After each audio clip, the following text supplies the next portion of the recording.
Hey everybody, welcome to the Big Huntsville Podcast, the show that's all about the people, places, and the stories that make this city an amazing place. I'm your host, Carl Thomas, your favorite realtor, singer-songwriter, and all-around Huntsville cheerleader. Each week, we'll be shining a light on the community heroes who make this city tick, having some fun along the way, and sharing a few real estate tips when you least expect it. So whether you've lived in Huntsville your whole life, or you're just thinking about calling Huntsville your new home, you're in the right place. Let's get started. All right, everybody. Welcome back to the Big Huntsville Podcast. We're always doing big things here. We're trying to bring big people on the show. And there is a guy that I absolutely have fallen in love with what he shares to men. And I'm one of those. And so I have been looking at all of his stuff over the last week, preparing for this meeting. And his name is Lawrence Souffrant. And he actually shares a lot about masculinity, which is something that in our culture today is fairly absent. So Lawrence, welcome to the show. Thank you for being here, man. Did I get your last name right? You got it. You nailed it perfectly. Good job, Carl. Yes.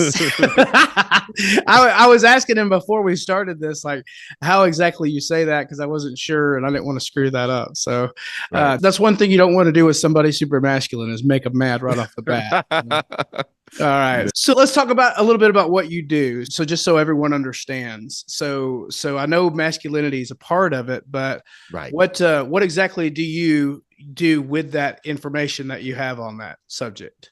Perfect, Carl. Once again, thank you for inviting me to the podcast. So I am a life coach. I am a professional speaker. Okay. I am an activist. I'm a father, a husband, right? I'm an entrepreneur. So the use of masculinity is really important for all the things that I do. Okay. All right. So whenever you go out and you're doing these the coaching sessions or you're speaking at a conference, how did you land on masculinity? I guess that's I guess I should just start from scratch here. What is masculinity? Like, what do you mean when you're talking about that? Yeah, perfect question. So I landed I'll answer both questions, right? I landed on masculinity because my father wasn't around. I got to a stage in my life where I was trying to be a man and didn't really know what that meant, didn't know what that looked like. And so I started engaging in a slew of philosophical ideas, ancient studies. I just ended up there. I have a theological background as well. I'm a spiritual leader. And so as I started studying these ancient texts and these other philosophies, I realized that the way that masculinity was used back in the ancient world, like thousands of years ago, or even maybe as close as 500 years ago, it has changed, right? Sure. Where in the U.S., we think of masculinity as the manly stuff, while in the ancient world, in the more Eastern ideology, masculinity and femininity are both energies that exist in men and women. Okay. And so men, the idea of masculinity, the energy is that it is the energy of hardness, of logic, the warrior energy, if you will, the energy that wants to get to the resolve. That's all masculine energy. And both men and females, men and women, utilize that energy. Okay. Socially, though, our social construct expects men to be masculine. And here is where the problem lies, because in today's society, 2024, going into 2025, there's so many men who have not had that example of what it means to be masculine. They may have an idea of what it means to be a man, and they're mimicking and they're faking and they're trying to figure it out, but they never really got the training so that they can be the man they want to be. So essentially, a lot of men are just being other men within themselves instead of identifying the type of man they want to be. So my course, Restore Masculinity, actually teaches men how to be balanced in both their masculine and feminine, but learn how to channel their masculinity at times when they need it. Okay. All right. All that makes good sense. All right. So what's a practical setting for this masculinity that you're talking about? Right. So very good question. Today I woke up at about 3:30, 4 o'clock to go to the gym.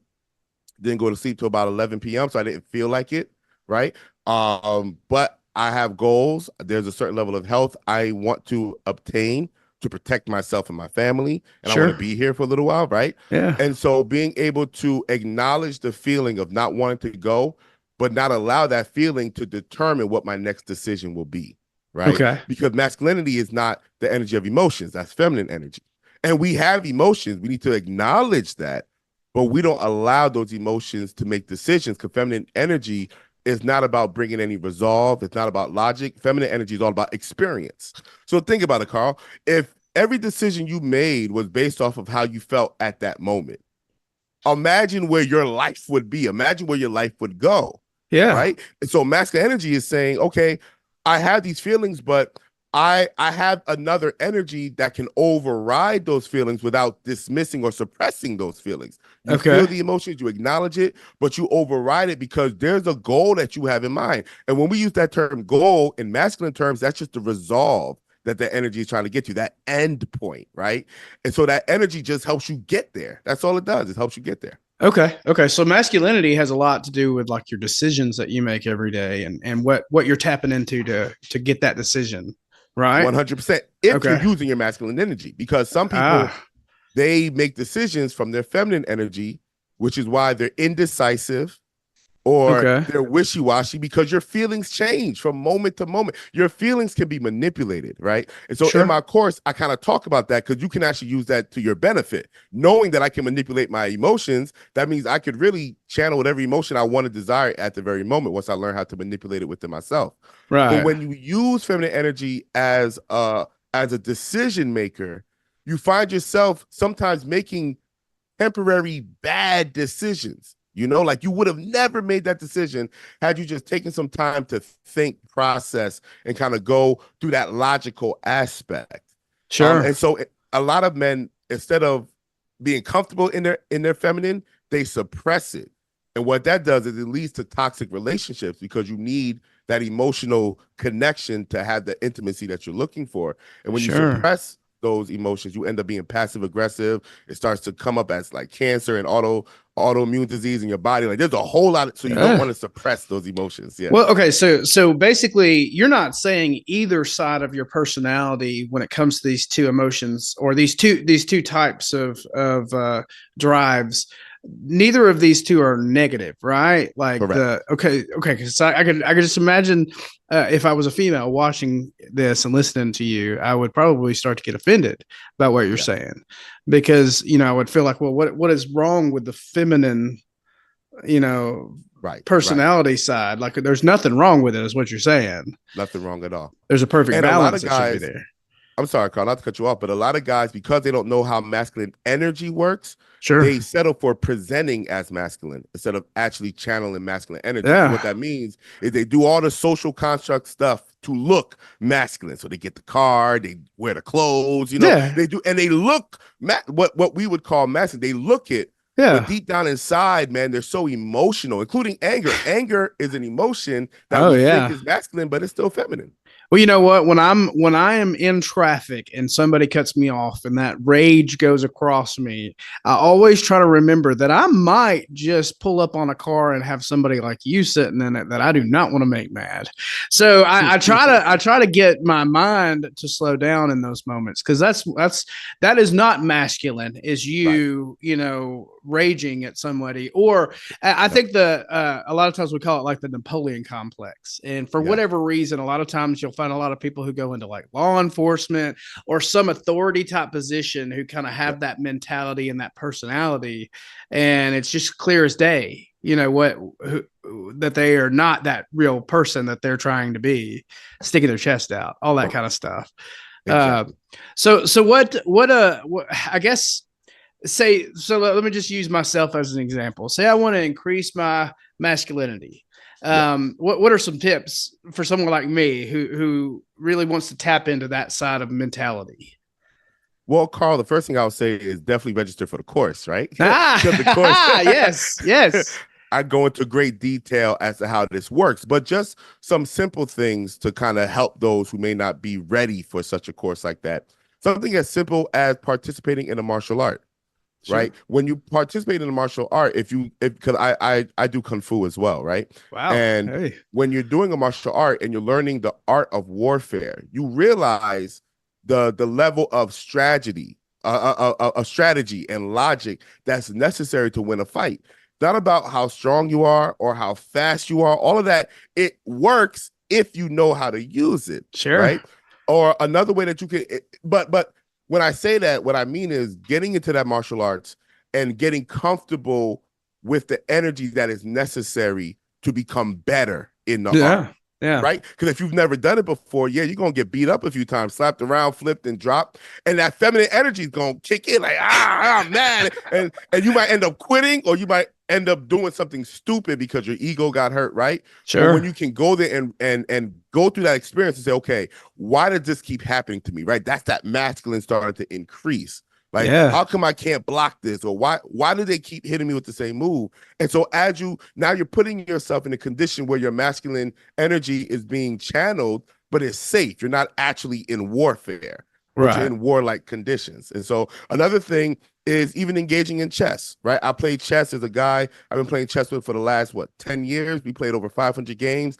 I lied to you not, Carl. I won maybe 22 of those games. No way. He just keeps on beating me. But in playing him, when I play other people, they are no match, right? And so though I'm losing to him, I'm also sharpening my logical skills. So when I'm in other arenas, that masculinity kicks in. And so these are ways to just help increase the food that you eat. There's so many different things. But the tips that I gave, these are starters. But without fully understanding the energy, you can engage in those things and still not use it to your benefit. So that's why the course is designed to help you learn how to really use it for your benefit. Okay, so tell us more about this course. So is there a name to the course? Like, how do we find what you're talking about? Yes, thank you. So the name of my course is Restoring Masculinity. Right? Okay. And it was birthed out of a need. I started, really, that's how I got to life coaching as well. I started talking to a lot of different men, a lot of different brothers. And, I think different. I kind of have perspectives that some would call unique. Yeah. And I started seeing that as I shared them, it gets the brothers thinking, but it started getting their life better. But I was doing just so much repeating myself to this guy and this guy and that guy. And at some point I said, you know what? Let me create a product that really outlines these things that I could just distribute to the world. Sure. Yeah. And that's where Restoring Masculinity came into play.